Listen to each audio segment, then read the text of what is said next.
மதுரை திருப்பரங்குன்றம் அருகேயுள்ள மர குடோனில் அதிகாலையில் பெரும் தீ விபத்து ஏற்பட்டது. இதுகுறித்த கூடுதல் தகவல்களை செய்தியாளர் விக்னேஷ் வழங்க கேட்கலாம்.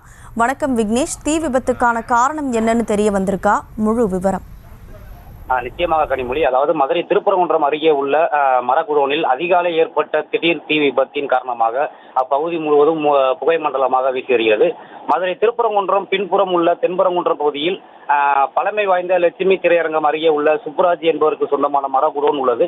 இந்த குடோனில் இன்று அதிகாலை 5 மணி அளவில் திடீரென தீப்பிடிக்க துவங்கியுள்ளது. இதை பார்த்த அருகில் இருந்தவர்கள் உடனடியாக திருப்பரங்குன்றம் தீயணைப்பு துறையினருக்கு தகவல் கொடுத்த நிலையில் தகவலை ஒட்டி சம்பவ இடத்திற்கு விரைந்து வந்த தீயணைப்பு துறையினர் தீயை அணைக்க போராடி வந்தனர்.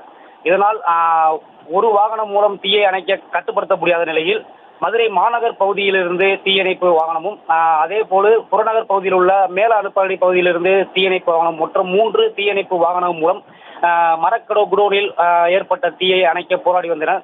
1 மணி நேரத்திற்கு மேலாக பற்றி எறிந்த தீயை அணைக்க தீயணைப்பு துறையினர் மிகுந்த சிரமத்துடன் போராடி தீயை கட்டுக்குள் கொண்டு வந்தனர்.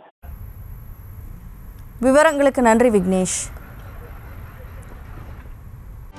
செய்திகளை உடனுக்குடனும் துல்லியமாகவும் தெரிந்து கொள்ள சப்ஸ்கிரைப் பண்ணுங்க.